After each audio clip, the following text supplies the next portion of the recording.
Assalamualaikum warahmatullahi wabarakatuh. Waalaikumsalam warahmatullahi wabarakatuh. Ya ahli kubur. Ya kita sama-sama Pak. Gimana bos? Pak, kemarin sempat viral Pak, sempat rame. Pertama, Budiari disebut menerima 50% dari penjagaan situs judi online waktu dia sebagai Menteri Kominfo.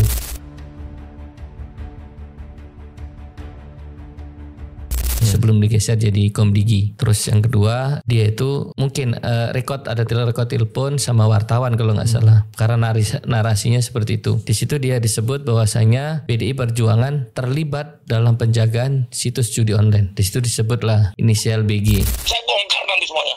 Saya udah jengkel. Teman-teman udah ngasih tahu ke saya tuh, udah tenang aja bro, dia yang main. Ya. Jangan dong, jangan ikut-ikutan dong.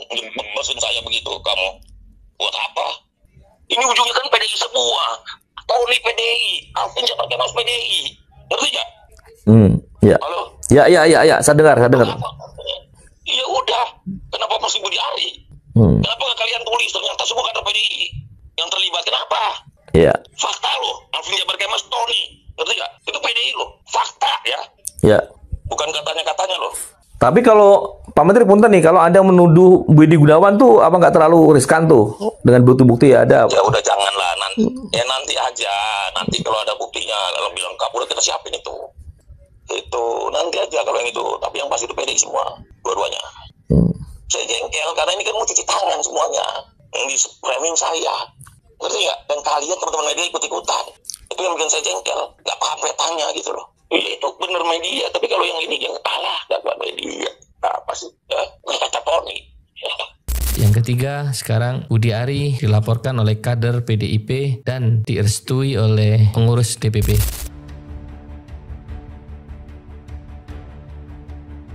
Kalau melihat ini, pendapat Bapak atau sudut pandang Bapak perihal Budiari gimana Pak? Yang pertama begini, pernyataan Budiari mendapat 50% itu berasal dari surat dakwaan yang dibacakan. Nah surat dakwaan berbasis pada berita acara pemeriksaan. Iya. Berita pemeriksaan itu adalah kumpulan dari saksi-saksi, keterangan saksi dan tersangka. Jadi jaksa tidak akan mungkin membuat surat dakwaan tidak berbasis pada keterangan saksi. Jadi bagian pertama itu tuh bagi keterangan. Tapi apakah itu kebenaran? Belum, karena dia diuji di persidangan. Iya. Apakah benar keterangan saksi itu mempunyai alat bukti yang bisa dipertanggungjawabkan? Nah, itunya persidangan itu menjadi instrumen untuk menguji semua surat dakwaan yang dirumuskan oleh jaksa yang berbasis pada berita acara pemeriksaan yang dilakukan oleh kepolisian. Itu ya bagian yang paling penting. Nah, kalau nanti di pengadilan sudah dapat dibuktikan bahwa memang ada hubungannya dan ada alat-alat bukti yang mengkonfirmasi dia mendapat 50%, maka kemudian Budiari bisa menjadi bagian atau ditarik masuk dalam kasus ini. Itu bagian yang paling penting tuh sebenarnya di situ tuh. Nah itu yang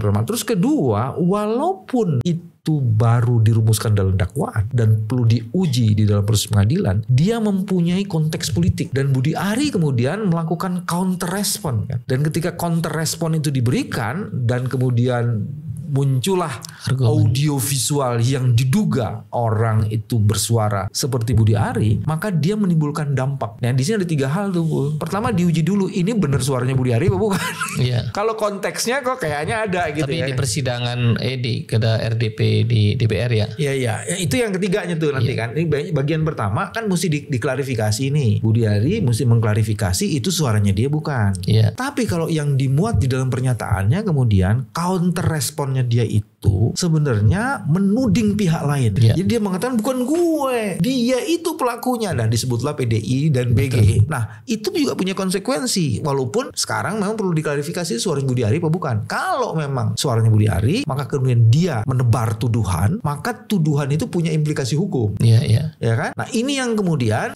responnya itu adalah sekarang satu di DPR terjadi kontra atas kontra respon itu. Terus kedua pimpinan DPR Puan itu juga menyatakan luruskan, kalau tidak akan dilaporkan.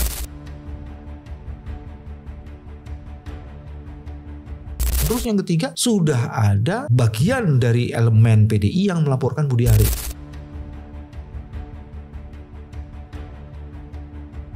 Nah itu kira-kira proses hukumnya. Tapi yang mesti dilacak menurut saya bukan hanya soal itu, Bos. Satu, judi online itu belum sungguh-sungguh diberantas. Siapapun yang terlibat itu belum sungguh-sungguh dipersoalkan dan ditarik. Jadi fakta mengenai itu yang terjadi. Judi online itu masih sekedar omon-omon. Atau ketika terjadi proses belum sungguh-sungguh dijadikan dasar untuk memberantas secara penuh dan maksimal judi online itu. Misalnya kan saya mau kaitkan, apakah judi online yang tadi itu hanya menyangkut Budi Ari atau ada elit lainnya yang bekerja situ? Apakah ini punya hubungan dengan Pak Jokowi? Karena dia menjabat ketika presidennya Jokowi. Yes, dan apakah dia punya hubungan dengan Pak Jokowi sekedar dengan Pak Jokowi sebagai personal atau kepentingan lain di dalam kekuasaannya Pak Jokowi? Misalnya dipakai untuk membiayai kebijakan-kebijakan tertentu. Contoh misalnya bansos. Kan bisa kayak gitu. Terus yang ketiga, apakah cuman Budi Ari dan Jokowi yang dianggap sebagai satu faksi atau ini ada berbagai faksi lain yang terlibat? Yang menarik sih di audio yang tersebar itu keluar statement bahwasanya PDI terlibat. Secara logika kan dia mengetahui sesuatu nih Pak. Dia harus membuktikan itu kan. Ya betul kata Bapak tadi. Apakah itu benar suaranya Budi Ari kan gitu.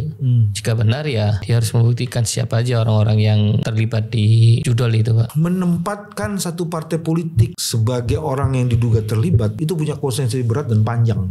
Kalau Budi Ari tidak bisa mengkonfirmasi alat bukti yang bisa menguatkan pernyataannya, maka akan ada pukulan balik. Tapi kalau nggak salah di dalam audio itu juga dikatakan pada saatnya saya akan buka. Iya betul. Nah kan, apakah ini sifatnya bluffing atau ini memang menunggu momentum? Kalau ada pukulan balik, baru kemudian ada kontra terhadap pukulan balik itu. Jadi artinya ini masih sangat asumtif sekali nih, masih panjang lah sebenarnya. Bukan asumtif, masih panjang prosesnya. Dan ini akan membuat kegaduhan semakin besar. Pertanyaannya kan gini, ini mau didiemin aja nih kegaduhan ini kan gitu. Apakah Budi Ari bukan termasuk orang yang sudah sepantasnya di reshuffle? Atau dia punya kekuatan atau informasi lain yang dipakai sebagai bargaining sehingga dia tidak bisa di reshuffle? Ya di sini menariknya sampai ada respon dari PDIP Pak ya. Perihal sekarang kan ada isu reshuffle. Ya PDIP dia menyatakan bahwasanya PDIP akan tetap oposisi. Sedangkan di waktu yang lama Pak Prabowo menemui Ibu Megawati kan. Kita walaupun tidak tahu diskusinya, ya namanya politik Pak ya, ketemu ketua kepala politik, ketemu kepala politik bertemu pasti kan inginnya kan Pak Prabowo PDI gabung kan. Karena nggak ingin diganggu kan di sini Pak Prabowo ketika bikin kebijakan nanti. Implikasinya itu pengaruh nggak sih Pak ya? Politik selalu berwajah banyak, multifaset. Politik selalu seperti itu. Di publik harus diungkapkan bahwa secara politik posisinya berbeda. Tapi bukan tidak mungkin ada kerjasama lain yang memungkinkan silaturahim tetap terjadi. Bisa seperti itu. Atau di isu-isu tertentu mereka tetap berhadapan-hadapan, di isu yang lainnya mereka bekerja sama. Itu selalu terjadi kemungkinan berbagai hal seperti itu. Nah yang kemudian tidak disukai publik ketika terjadi manipulasi pencitraan. Seolah-olah berhadapan-hadapan tapi kerjasama, atau seolah-olah kerjasama tapi berhadapan-hadapan. Itu kan memanipulasi komunikasi publik secara politik, tapi kemudian pertanyaannya semua yang dilakukannya itu berpijak dan berpucuk pada kepentingan kemaslahatan. Itu yang ingin diketahui publik. Kalau saya menempatkan diri sebagai orang publik, apapun pilihan strateginya kalau bisa dibuka dan kemudian diperiksa ini bermanfaat nggak bagi kepentingan publik. Karena gini Sul, ini saya mau ngaitkan ke reshuffle ya. Dan saya mau kaitkan ke Budi Ari. Selama ini perbincangan mengenai reshuffle itu selalu diletakkan sangat simplistis dan sederhana. Itu hak prerogatif presiden. Titik. Betul pasal 17 menyatakan bahwa presiden mempunyai hak konstitusional untuk mengangkat dan memberhentikan. Tapi tidak itu loh. Ada yang disebut dengan filosofi reshuffle. Lo mau denger nggak filosofi reshuffle? Ya, ini sambil belajar Pak. Lo mau denger aja, mau denger beneran. Ya beneran Pak. Pertama begini. Yang pertama itu hak prerogatif itu muncul atas sebuah landasan. Landasannya adalah karena presiden sebagai penanggung jawab untuk memastikan terselenggaranya pemerintahan secara efektif dan efisien dan berguna bagi kepentingan publik. Jadi kalau kemudian ada seseorang yang tak berguna bagi kepentingan publik dan dia menimbulkan kegaduhan, maka wajib hukumnya bagi presiden untuk melakukan koreksi terhadap orang-orang ini. Jadi ini bukan sekedar itu hak prerogatif dan kalau itu sudah mengganggu kepentingan publik, efisiensi tata pemerintahan terganggu, maka kemudian tidak ada pilihan lain bagi presiden. Dia harus melakukan koreksi supaya kemudian mengembalikan keseimbangan, kesetimbangan tata pemerintahan dan efisiensi pemerintahan. Itu bagian yang pertama. Sebenarnya yang kedua yang juga penting adalah dia dengan begitu bagian dari kedua koreksi terhadap tata pemerintahan yang dijalankan oleh presiden. presiden karena dia tanggung jawabnya di presiden. Jadi ini bagian dari koreksi, evaluasi yang bersifat korektif. Pemberhentian itu korektifnya supaya kemudian dicarilah orang-orang yang memang mempunyai kompetensi, mempunyai integritas dan mempunyai energi kalau pakai bahasa Rocky Gerung. Iya. Dia mempunyai energi untuk melakukan transformasi terhadap semua gagasan yang telah dipilih oleh presiden untuk mewujudkan tata pemerintahannya. Nah, yang ketiga, ini sebenarnya kalau mau dilihat lagi, ini sebagai bagian dari akuntabilitas, tanggung jawab dan etika politik. Lu udah tahu menteri lu bikin kegaduhan, lu udah tahu dia brengsek dan dia tidak memberi kontribusi, terus lu diemin aja. Kan itu pertanggungjawaban lu sebagai orang yang sudah dipilih oleh masyarakat itu apa? Jadi dia bagian dari etika dan pertanggungjawaban, etika politik dan pertanggungjawaban. Dan itu sebabnya sekarang pertanyaan orang, kapan di-reshuffle-nya? Kalau tidak di-reshuffle, maka orang yang mempunyai otoritas itu bagian dari itu, seolah-olah tidak menggunakan tanggung jawabnya dan seolah-olah memang dia mengabaikan etika politik yang harusnya dia tegakkan. Nah, itu yang paling menarik sebenarnya. Nah, yang keempat sebenarnya, Pul, ini dinamika dari sebuah proses demokrasi. Orang ketika memilih lu, kan dia kan kepengen supaya demos kratos itu, res publico itu betul-betul dijalankan. Untuk kepentingan publiknya itu dijalankan. Nah, kalau itu tidak dilakukan, sesama juga dengan kita sedang mendelegitimasi dinamika proses demokrasi dan representasi kepentingan publik. Yang paling terakhir, ini orang suka lupa filosofi dari reshuffle. Dia ingin menjalankan amanat konstitusi karena ketika presiden dilantik dan memberikan sumpah, dia ingin menegakkan semua aturan dan dia aturan-aturan itu dipakai untuk mewujudkan tujuan nasional. Jadi dia reshuffle itu sebenarnya bagian dari instrumen untuk mewujudkan amanat dari konstitusi. Pasal 4 Undang-Undang Dasar. Iya, kembali lagi ke audio yang bocor itu Pak ya. Di situ kan disebut BG. Mungkin orang udah paham lah BG itu siapa, dan disebut dengan PDIP. PDIP dengan BG kan ada kedekatan kan. Karena dulu ajudannya Bu Megawati. Di situ kan seakan-akan BG juga terlibat di situ. Dan BG bagian dari kabinet. Budiari bikin dari kabinet. Bagaimana istilahnya dampak di kabinet itu Pak. Apabila sesama menteri saling menuduh. Ini kan tuduhan Pak. Tuduhan yang dilontarkan di publik. Yang publik bisa mengetahui itu suara siapa. Karena kan suaranya familiar gitu Pak. Dan BG ya orang udah tahu, nggak disebut nama Budi Gunawan juga kan. BG aja udah tahu itu Budi Gunawan.